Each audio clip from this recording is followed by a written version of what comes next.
time and his music skills to do the background music for my stories, or the radio drama.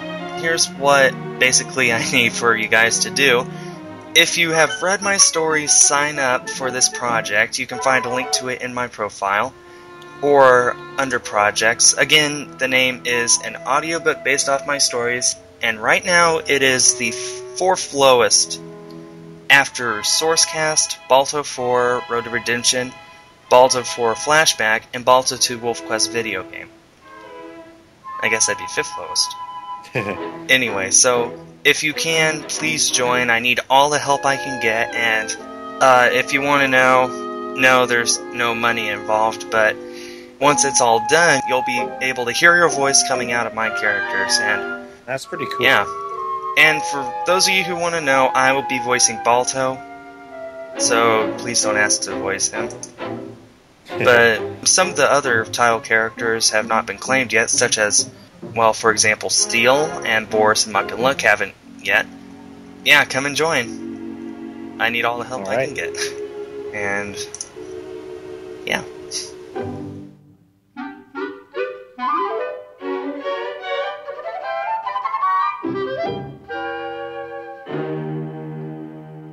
And now, we'll move on to some current events.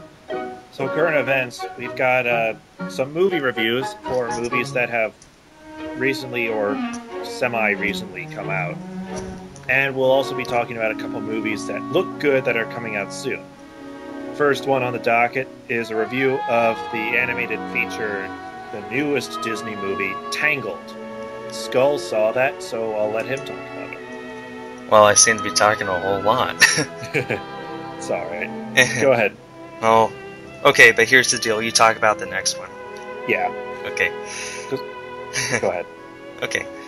Well, first of all, I've seen Tangled 3 times. That's how much I liked it. In case you were wondering, no, I never saw it in 3D, but, you know, the movie theater here doesn't support 3D, but I don't care. It's a great film. All in all, I give it 3.5 out of 4. It's definitely the best fairy tale that Disney has done in a long time. A whole long time. It's probably the best animated film that they've come out with since Pocahontas. Wow. That good? Yeah, that good. Nice. 3.5 out of 4, if not a full 4 out of 4. It's real good. It stays true to the original story while also adding its own modern tale. If I were to pick a favorite part from it, I'd probably say, well, there's this, this isn't my favorite part, but it's real funny. There's this one part where, careful not to give out spoilers. I'm trying not to. Where, the title character, Rapunzel, and her boyfriend, as it were, Flynn Rider, introduce each other. And Flynn says, "Hey, look, Blondie," and Rapunzel says, "My name is Rapunzel." Gesundheit. Okay. Yeah, but my favorite part has, I don't know, the whole film is pretty good. I thought it was just a great film. Disney needs to make more films just like that. I've heard just some people say that Disney kind of went back to their roots a bit with this movie. Yeah. Also, a terrific score by Alan Menken, who won Academy Awards for Beauty and the Beast and Aladdin. So, terrific soundtrack. In case you guys didn't know, I'm a huge buff when it comes to film soundtracks.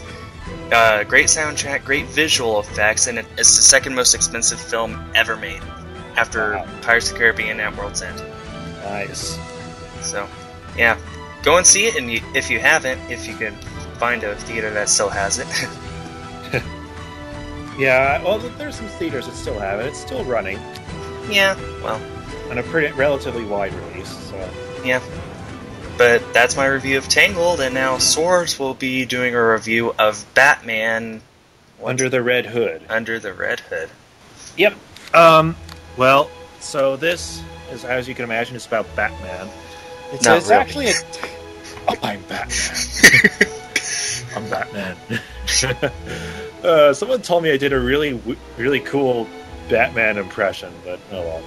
So essentially, it's actually a direct-to-video release by DC. it's done in mostly the same kind of style as, most of the DC animation you see on, like, TV. Like, like the Justice League and all that, if you watch that. Basically what happens is there's this new villain in Gotham City called the Red Hood. And he's, like, basically, he's an interesting kind of villain because he's kind of good and bad. And it's kind of like, it's like this, he's a crime kingpin, like, he's a drug lord. But he kind of, like, takes over all the, the drug barons by force, really. And he's like, okay, give me like 50% of all your profits, but do not ever give drugs to children. And so help you if you do. And in return, I'll protect you. And it's crazy because when he does come into power over all these drug lords, the crime rate goes down, or at least violent crime goes down, because he conglomerates all these drug dealers together. They're under one person, so there's no infighting. But drug trade, of course, skyrockets. And Batman, he's like, wow, he's stopping violent crime, but drug trade's going up. And so there's a really cool twist at the end, which I'm not going to give away, of course, but dang it. It's it's very well worth the watch. It's got like the same voice actor from Batman the Animated Series who plays Batman. You probably I'm not sure if you remember that. No, I remember it. That was a while ago. Unfortunately, the Joker is also in this, but it's not the same, Mark Hamill voice, which I really did miss. Because I love that voice. But yeah, I'm sorry, but whenever I hear Mark Hamill doing anything, including Niju from Balto 2, I always think of Luke Skywalker. Yeah, but the thing is, he's such a good voice actor. I couldn't tell when I first heard the Joker. I couldn't realize it was Mark Hamill because he's really good with that. Mm-hmm. But yeah, anyway, it's a direct-to-video release, so you could it's pretty easy to find it like Blockbuster or Netflix or whatever because it's gotten really good reviews. Apparently, comic book movies like these primarily survive by getting word of mouth, which has been really good. And it's really good. It's really good. I highly recommend it, but be careful. It's not for the young audience. This isn't the campy Batman. It's like the first time you've ever really seen a decent amount of blood in a Batman movie, because some people things get really violent in that. If I had to rate it, I'd rate it PG-13. Okay, so basically like a regular Batman film these days. Yeah, just pretty much. Okay. It's only like 86 minutes, so it's not too long. It's actually a little bit shorter than your average movie. But it's totally worth checking out. So, but like I said before, I don't recommend this to anyone younger than 13. But definitely go watch it. It's good. Okay, so there you go, Tangled and Batman from Skull and Swords. We are men. We also did a preview to some upcoming movies that we've seen trailers for. We've seen a trailer for Winnie the Pooh, which was actually surprising because I could have sworn that I saw a trailer for a Winnie the Pooh movie in CGI, but it's not. And I was so glad because I was like, the CGI ruins it. It doesn't look like Winnie the Pooh. That looks like, what was that? I thought that the trailer was really good. From what I hear, this movie is basically backtracking for animators who have been doing CGI for a while. And most of the animators who work for Disney used to animate the old Adventures of Winnie the Pooh TV show back in the late 80s, early 90s. So they're just going back to doing something that they know how to do before they go into something completely new. Yeah. So, and the trailer looks very promising. It's going to be direct adaptations of A.A. Milne's original Winnie the Pooh books. The voices all sound pretty close to the original except for Owl. Oh, hey look, there's a new trailer I haven't seen. Oh, really? Well, No, not trailer, poster. Okay. What's on it? Winnie the Pooh is stacked up on 6 pots of honey, and he's about ready to jump off onto a stick that is held up by a pot of honey, and Piglet is on the other side of the stick. It looks like he's going to catapult Piglet into a honey tree. Nice. So, seems to capture what the TV series was about back when I was a little kid and used to watch it. Yep. So, here we go. Disney's next animated film, Winnie the Pooh. And here's a sneak peek of it through the trailer. Blackity blue! Woo-hoo-hoo! A simple hello would do. Thank you very much. We will have a contest to find a new tail for Eeyore. The thing to do is issue a reward Gesundheit. to the... I beg your pardon? You sneezed. No, I didn't. The word is issue, not at you. You must be catching a cold. I'll probably catch it too. Perhaps I could borrow some honey. Oh, just a taste. Oh, a small lick, I should think. Silly old bear.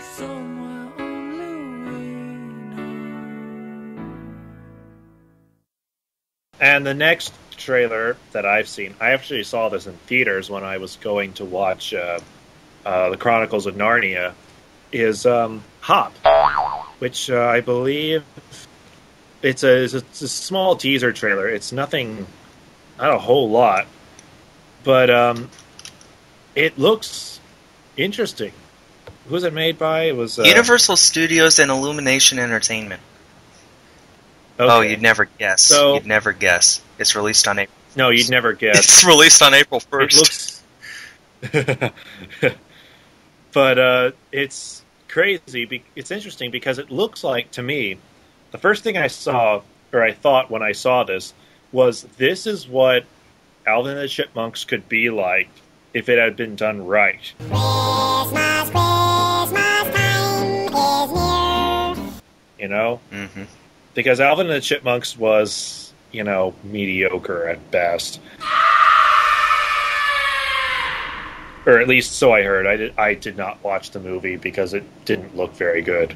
But it looks... All that happens in the teaser trailer is you see a little rabbit, CGI rabbit, putting together a drum set and then playing it. It looks good.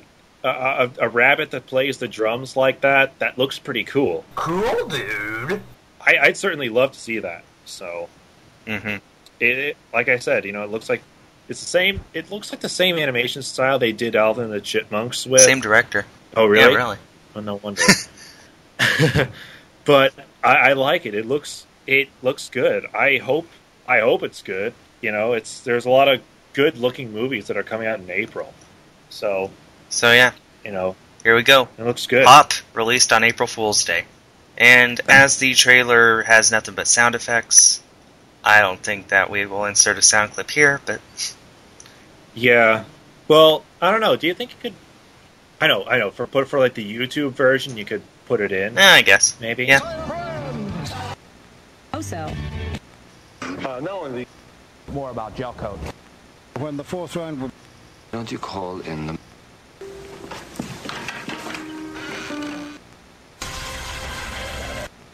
More importantly, he knew what he was talking about.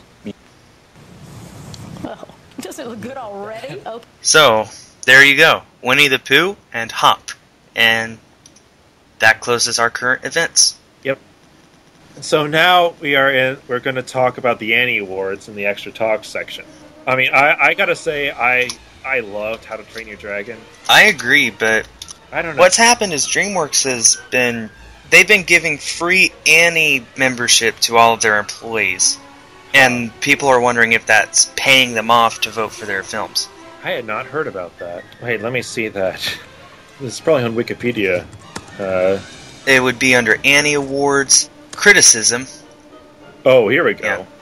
In 2010, Walt Disney Studios decided to cease submissions and support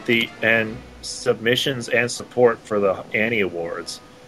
At issue is the fact that anyone could buy membership and voting ballot to this Annie Awards, whereas members of the Motion Picture Academy and other bodies must be voted in only by their peers.